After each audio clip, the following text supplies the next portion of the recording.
Bueno, continuamos con el repaso. Antes, Seba me mandó una pregunta, se las leo y, la, y la respondemos.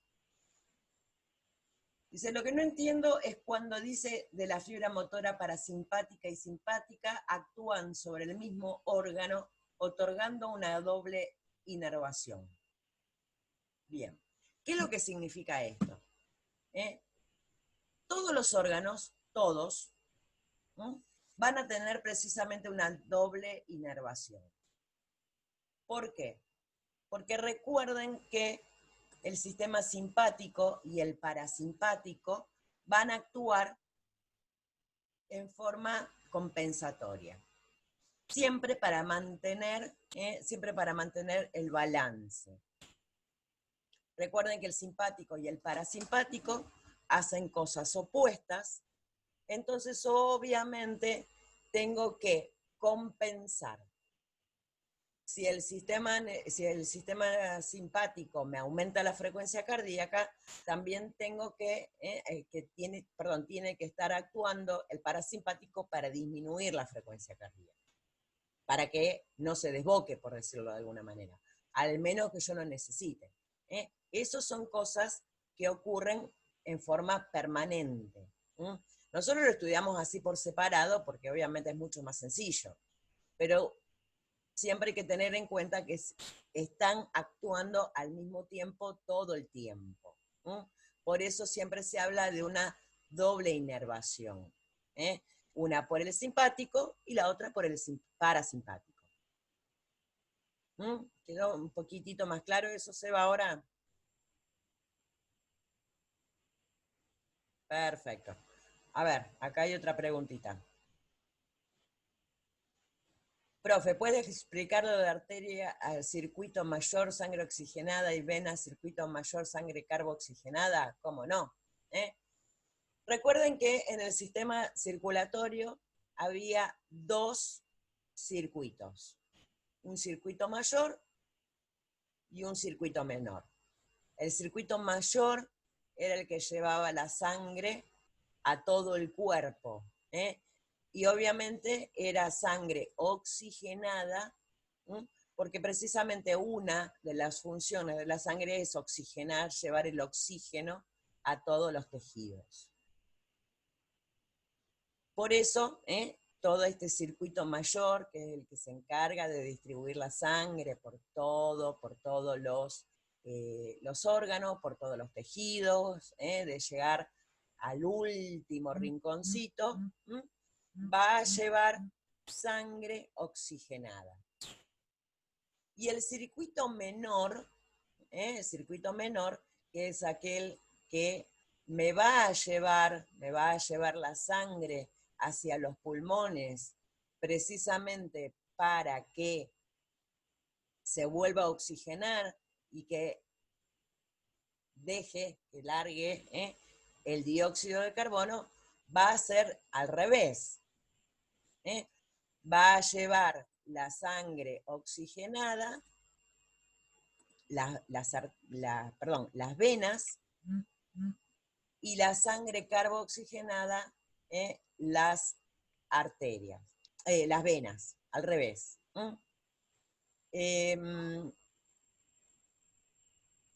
A ver, aguárdame un segundito.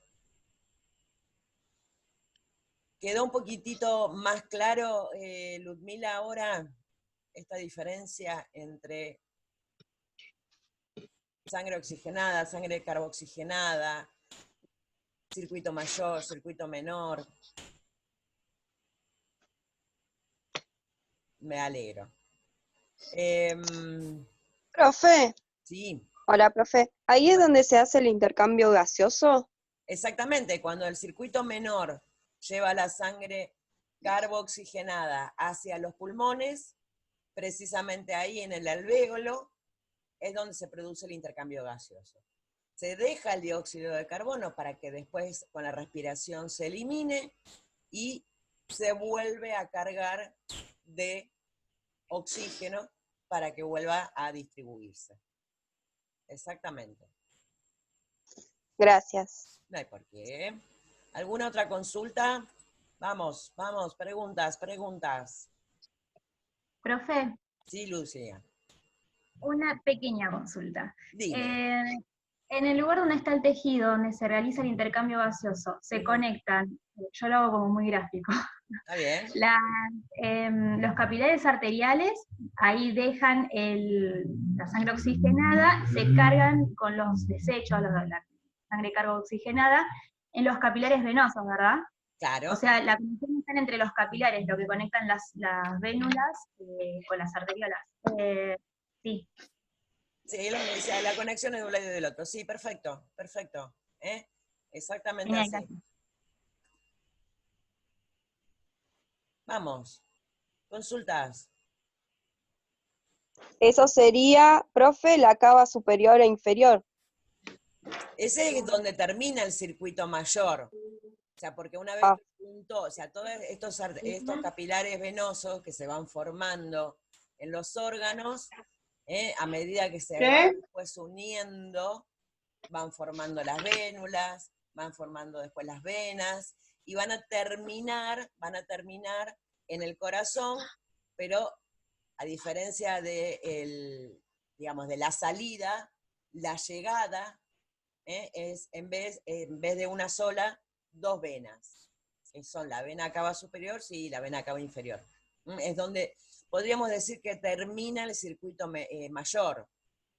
Había arrancado el circuito mayor en la aorta, que es la primer y gran arteria que sale del corazón, se empieza a dividir, se empieza a distribuir por todo el cuerpo, hasta que llega a los capilares, deja el oxígeno, toma el dióxido y obviamente todos los desechos, se empiezan a formar las venas, las vénulas, venas, hasta que llegan y terminan en el corazón del lado derecho, en la aurícula derecha, a través de dos venas, dos grandes venas que son la vena cava superior y la vena cava inferior. ¿Alguna otra pregunta? Vamos, que no se nos va a terminar el tiempo, nos va a echar antes.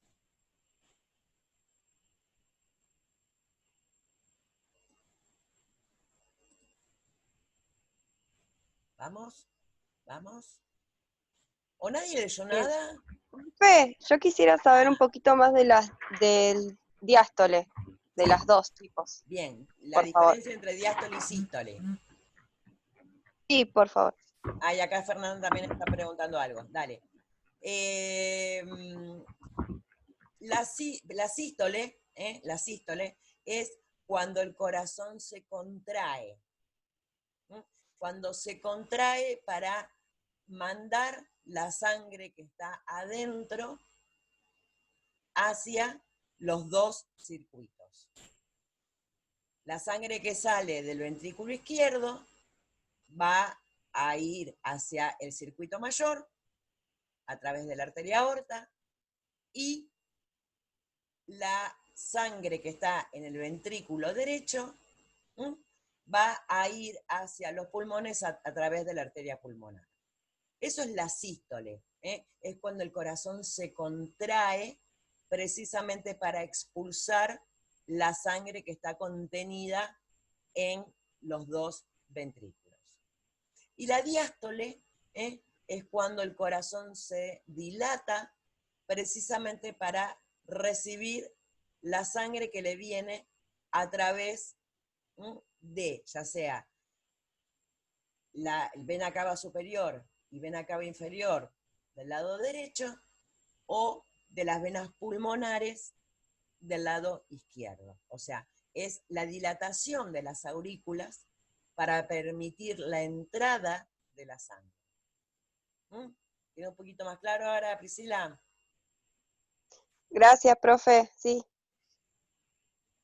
Y el circuito menor son los pulmones. Claro, Fernanda, el circuito menor es cuando sale la sangre del ventrículo derecho a través de la arteria pulmonar, lo manda a los pulmones, se produce el intercambio gaseoso y vuelve al corazón a través de las venas pulmonares. ¿Quedó un poquito más claro ahora? Buenísimo. Sí, profe.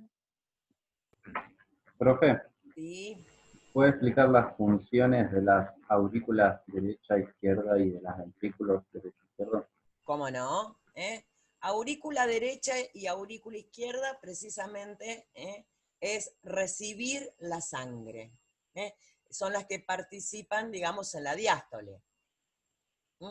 Reciben la sangre proveniente del cuerpo, perdón, proveniente de los pulmones, si es el circuito menor, o del resto del cuerpo, si es el circuito mayor. Reciben la sangre. Vuelvo a repetir, aurícula derecha recibe toda la sangre del cuerpo, toda llena de dióxido de carbono, y la aurícula izquierda recibe la sangre oxigenada que viene del circuito menor de los pulmones. Esa es la función de las aurículas, recibir la sangre. Una vez que está en las aurículas, la sangre pasa a los ventrículos. Y una vez que está dentro de los ventrículos, vuelve, o sea, por la contracción precisamente de los ventrículos, sale del corazón y se distribuye. Si es el ventrículo izquierdo, va a ir la sangre hacia el circuito mayor, aorta, piripipí, todo el resto, y si es el ventrículo derecho, lo va a mandar a los pulmones, al circuito mayor. En realidad, tanto aurículas como ventrículos, que son todas las 4 cavidades del corazón, es una bomba, el corazón es una bomba que recibe sangre y la propulsa hacia los tubos. Las aurículas reciben y los ventrículos propulsan la sangre a la tubería, a las arterias. ¿Quedó un poquito más claro, Fede, ahora? Sí, gracias. De nada. Consultis. ¿No hay más? Gladys. Lo que no me queda muy claro es lo que le pasaba a Steffi con la parte sináptica eléctrica y la química. Ese tramo. Estoy como Steffi, que me quedo colgada ahí. Bueno, a ver. Nosotros habíamos dicho que había 2 tipos de sinapsis, ¿no? La sinapsis eléctrica y la sinapsis química. La diferencia, obviamente, era en qué parte del sistema nervioso se encontraba cada una, y la función, un poco la funcionalidad, cómo era que funcionaba. Básicamente la eléctrica es por diferencia de potencial. Esto quiere decir que aumentan las cargas eléctricas, disminuyen o disminuyen. Esto, o sea, por lo general, la disminución de las cargas eléctricas es como que abre la puerta para que pase, y el aumento es como que cierra la puerta para que pase el impulso. Tendría que ser como que esta diferencia de subir y bajar las cargas eléctricas abre o me cierra la puerta. Si las cargas están muy altas, la puerta permanece cerrada y no me permite la continuidad del impulso. Pero bueno, básicamente actúa de esa manera, pero yo les decía que mucho por la eléctrica, que sí sepan en qué parte del sistema nervioso se encuentra, pero que no se preocupen mucho de su funcionamiento, porque esto estaba más que nada encarado u orientado a entender cómo es el funcionamiento de algunos fármacos. Y el funcionamiento de estos fármacos actúan sobre la sinapsis química. Y que la sinapsis química, bueno, era esta sucesión, digamos, o sea, vuelvo a repetir, siempre que hay una sinapsis es porque yo necesito que haya una continuidad en el impulso eléctrico. Para que llegue desde el cerebro, para que llegue desde el cerebro, que es quien está mandando la orden, hasta el lugar donde se va a producir ese efecto. Donde se va a producir ese efecto que obviamente es cumplir, digamos, con la orden que se está mandando. Obviamente esta conexión química va a tener neurotransmisores, que son sustancias que están ahí, que produce el cuerpo, y que permiten precisamente la continuidad de este impulso eléctrico. Obviamente en la parte terminal, digamos, donde se conecta una fibra nerviosa con la próxima, la parte final, donde se termina, se llama membrana presináptica. El espacio donde se libera el neurotransmisor se va a llamar espacio sináptico. Y la primer parte, digamos, de la próxima fibra nerviosa por donde se va a conectar, y que va a ser lo que va a permitir la continuidad del impulso nervioso, se denomina membrana postsináptica, pre y post, y espacio el que está en el medio. Llega el impulso nervioso, todos estos neurotransmisores están ahí guardaditos, salen, quedan en el espacio sináptico y actúan, o sea, chocan, pegan contra la membrana postsináptica, y eso es la señal, digamos, que permite que el impulso continúe. Y así va a continuar de sinapsis en sinapsis hasta que llegue a las células del tejido a donde tiene que llegar, sea cual sea. Una vez que llegó a las células del tejido donde tiene que hacer el efecto, esos neurotransmisores ya no van a hacer una sinapsis, se van a unir al receptor, y una vez que se unieron a ese receptor, va a producir el efecto que mandó la orden. Por eso yo les daba el ejemplo del corazón.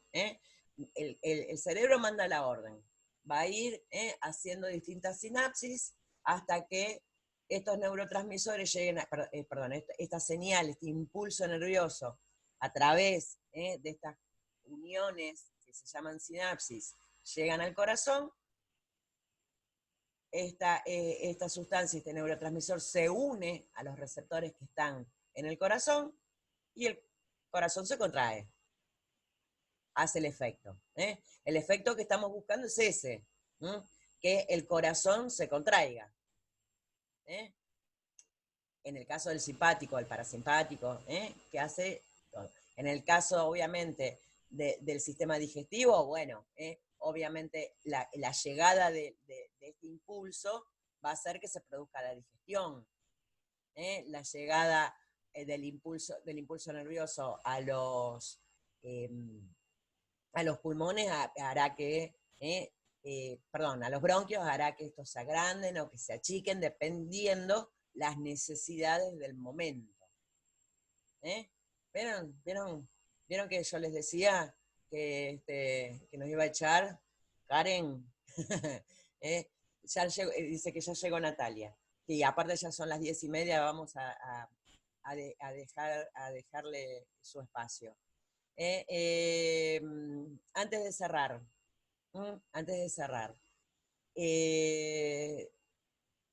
cualquier duda que les surja de acá hasta el martes que viene, ¿no? Consulten, no tengan miedo de consultar en el grupo. Estaría bueno que las consultas las hagan por el grupo, porque una duda que se le presentó a alguno, le puede servir también a otro. Tenés razón, esto no me había dado cuenta. No duden en consultar, obviamente puede ser a lo mejor que no conteste enseguida, porque a veces no estoy todo el tiempo con el celular en la mano, pero siempre en algún momento voy a contestar todas las dudas. ¿Ok? Bueno, se viene la cuenta regresiva. Igual nos vemos el jueves. A ver, acá hay 2 preguntas antes de irme.